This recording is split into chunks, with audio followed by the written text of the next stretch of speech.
بسم اللہ الرحمن الرحیم الحمد للہ رب العالمین والصلاة والسلام علی سید الانبیاء والمرسلین وعلی آلہ واصحابہ واہل بیتہ اجمعین اما بعد۔ اس سے پہلے کے پروگرام میں زکوٰۃ سے متعلق چند مسائل پہ گفتگو چل رہی تھی۔ اس پروگرام میں اسی سلسلہ کو جاری رکھتے ہوئے مزید چند مسائل پر گفتگو کرنے کی کوشش کی جائے گی۔ اس میں سے ایک مسئلہ یہ ہے کہ آج کل کے لحاظ سے شادی بیاہ کتنا مشکل کا معاملہ کتنا مشکل ہو چکا ہے، اس سے اچھی طرح آپ لوگ واقف ہیں۔ اس کے لیے ایک بڑی رقم کی ضرورت پڑتی ہے، حالانکہ شرعاً شادی کے لیے اتنی بڑی رقم کی کوئی ضرورت نہیں ہے، لیکن لوگ معاشرے کی دباؤ یا معاشرے میں اپنے نام کو برقرار رکھنے کے لیے ظاہر سی بات ہے بڑے پیمانے پر اور اعلیٰ پیمانے پر شادی کی کوشش کی جاتی ہے۔ سوال یہ ہے کہ شادی کے لیے رکھی ہوئی رقم پر زکوٰۃ واجب ہوگی یا نہیں؟ تو شادی کے مقصد سے رکھی گئی ہوئی رقم اگر نصاب کے بقدر ہے تو اس پر زکوٰۃ واجب ہوگی اور زکوٰۃ دینی پڑے گی۔ دوسرا مسئلہ یہ ہے کہ جن پر حج فرض ہو چکا ہو اور حج کو ادا کرنے کے لیے اس نے کچھ رقم کو مختص کر لیا ہو، تو کیا اس پر زکوٰۃ واجب ہوگی یا نہیں؟ جس میں دو باتیں ہیں۔ پہلی بات تو یہ ہے کہ اگر کسی شخص پہ حج فرض ہو چکا ہے، باضابطہ حج ہاؤس یا پرائیویٹ ٹورز کو انہوں نے پیسے دے دیا ہے، چاہے پورے پیسے دیے ہوں یا آدھے پیسے دیے ہوں، تو وہ رقم جو حج پر بنیادی طور پہ خرچ ہوتی ہے، جو کرائے کے نام پر ہو یا اسی طریقے سے وہاں رہائش کے نام پر ہو یا وہاں پہ جو ضروری اخراجات ہوتے ہیں، ان ضروری اخراجات کی جو رقم بنتی ہے اس پر زکوٰۃ واجب نہیں ہوگی، چونکہ یہ بنیادی ضرورتوں میں شامل ہے۔ باقی جو خریداری کی جاتی ہے، بڑی بڑی شاپنگ کی جاتی ہے، وہ رقم پر زکوٰۃ واجب ہوگی اور وہ زکوٰۃ میں سے اس رقم کو مائنس نہیں کریں گے۔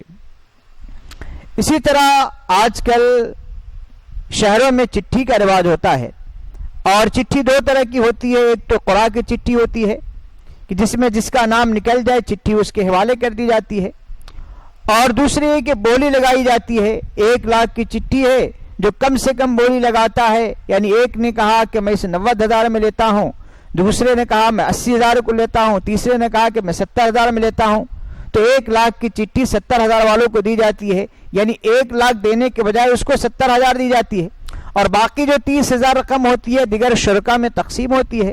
تو ظاہر سی بات ہے اس طرح کی چٹھی میں شرکت کرنا درست نہیں ہے۔ بہرصورت چٹھی چاہے دونوں میں سے کوئی بھی شکل ہو، جو رقم آپ نے چٹھی میں جمع کر دیا ہے وہ زکوٰۃ میں شامل ہوگی۔ اگر آپ کے پاس پہلے سے پیسے اور ہیں اور وہ دونوں ملا کر آپ صاحب نصاب ہو جا رہے ہیں تو ایسی صورت میں آپ پر زکوٰۃ واجب ہوگی۔ اسی طرح بعض لوگ بینک میں فکس ڈپازٹ کراتے ہیں۔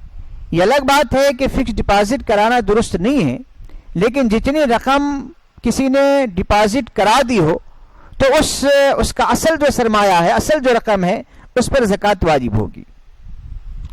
اسی طرح بعض سرکاری یا غیر سرکاری ملازمین کو پی ایف کے طور پہ کچھ رقم کاٹی جاتی ہے، تو اس پر اس وقت تک زکوٰۃ واجب نہیں ہوگی جب تک کہ وہ رقم ان کے قبضے میں نہ آ جائے۔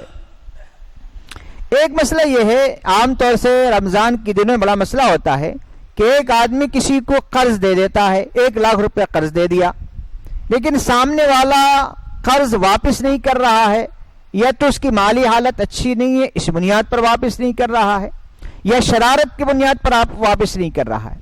اب قرض دینے والا سوچتا ہے کہ چلو میں اس میں زکوٰۃ کی نیت کر لیتا ہوں، تو یاد رکھیے اس طریقے سے زکوٰۃ کی نیت کرنے سے زکوٰۃ ادا نہیں ہوگی۔ زکوٰۃ ادا کرنے کے لیے ضروری ہے کہ جس وقت رقم دی جا رہی ہو اس وقت آپ زکوٰۃ کی نیت کریں تو زکوٰۃ ادا ہوگی، ورنہ زکوٰۃ ادا نہیں ہوگی۔ ایک مسئلہ یہ ہے کہ مکان شہروں میں کرائے پر جو مکان لیے جاتے ہیں اس کے لیے یعنی زر ضمانت کے طور پر ایک بڑی رقم دی جاتی ہے جس کو ایڈوانس کے نام پر. تو ایڈوانس کے نام پر لی ہوئی رقم پر زکوٰۃ واجب نہیں ہے، نہ مکاندار پر نہ کرایہ دار پر. اسی طرح رہن پر کسی نے اپنے زیورات کو رکھ دیا ہو، قرض لیا ہو اور زیور کو رہن پر رکھ دیا ہو، تو اسی صورت میں اس زیور پر بھی زکوٰۃ واجب نہیں ہوتی ہے. ایک اہم مسئلہ سامان تجارت کا ہے.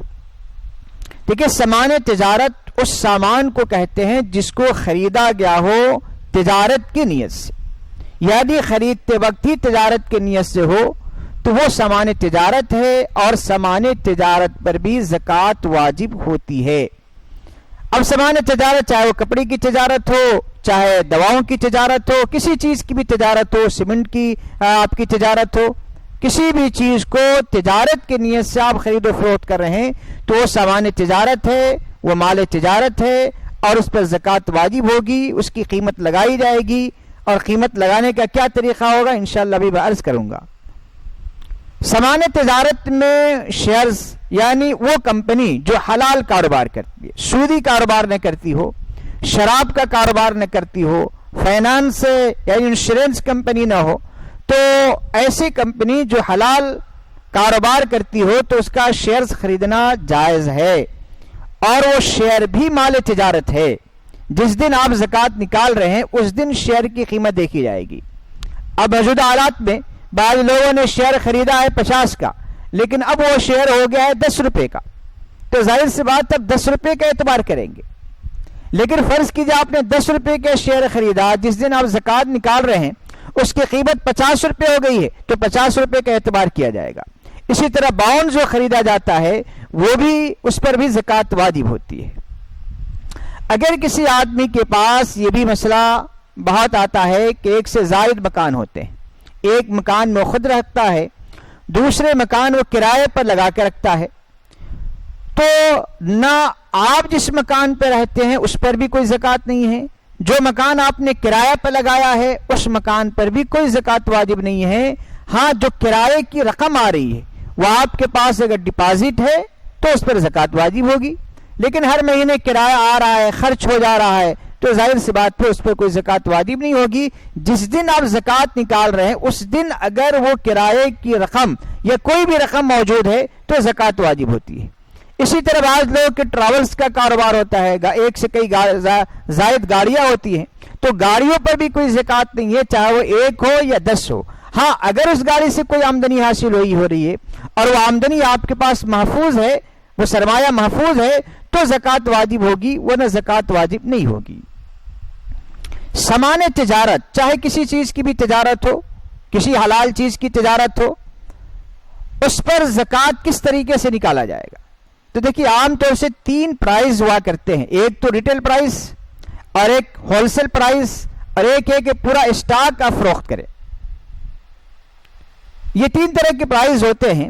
تو زکوٰۃ نکالتے وقت تاجر کو 2 اختیار ہیں کہ وہ ہول سیل پرائز کے لحاظ سے وہ زکوٰۃ نکالے، یا پورا اسٹاک ایک ساتھ اگر فروخت کرے گا تو کیا قیمت آئے گی اس کے لحاظ سے وہ زکوٰۃ نکالے.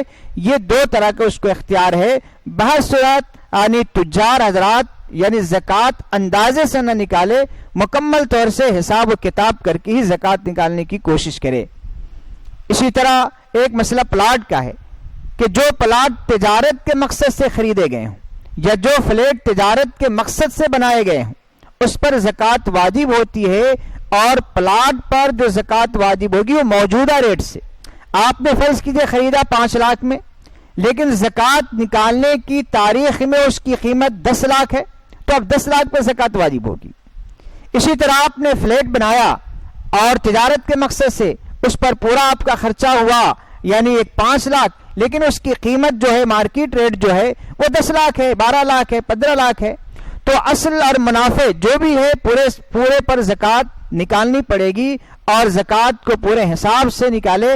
اور یاد رکھیے کہ اللہ تعالیٰ نے آپ کو زکوٰۃ نکالنے کا اہل بنایا ہے. اس پر اللہ تعالیٰ کا شکر ادا کرے کہ اللہ تعالیٰ نے ہم کو دینے والا بنایا، لینے والا نہ بنایا. اس پر اللہ کا شکر ادا کرتے ہوئے زکوٰۃ پوری خوشدلی کے ساتھ اور پورے رضامندی کے ساتھ اس کو بوجھ اور بار سمجھ کے نہیں نکالنا چاہیے بلکہ خوشی سے نکالنے کی کوشش کرنی چاہیے۔ آخری مسئلہ جو ہے وہ ہے مصارف زکوٰۃ، کہ کن لوگوں کو زکوٰۃ دی جائے۔ ایک بات یاد رکھیے کہ زکوٰۃ جو ہے ایک اہم عبادت ہے اور ایک شرعی فریضہ ہے، یہ عام خرچ نہیں ہے اور عام انسانی مدد کی طور پر نہیں دی جاتی ہے بلکہ ایک شرعی فریضے کے طور پر دی جاتی ہے۔ اسی لیے قرآن نے باضابطہ زکوٰۃ کن لوگوں کو دی جائے گی ان کی خود اللہ تعالیٰ نے انما صدقات للفقراء والمساکین والعاملین علیہا میں پوری یعنی مصارف کو 8 مصرف کو اللہ تعالیٰ نے بتا دیا ہے کہ انہی لوگوں کو زکوٰۃ دی جا سکتی ہے، اس کے علاوہ اور کسی کو زکوٰۃ نہیں دی جا سکتی ہے۔ تو بہر صورت ان 8 مصارف کو زکوٰۃ دی جائے گی، اور کن کو دی جائے گی کن کو نہیں دی جا سکتی ہے انشاءاللہ تبارک و تعالی اس سلسلے میں ہم مختصر سی تفصیل پیش کرنے کی کوشش کریں گے۔ وآخر دعوانا الحمدللہ رب العالمین۔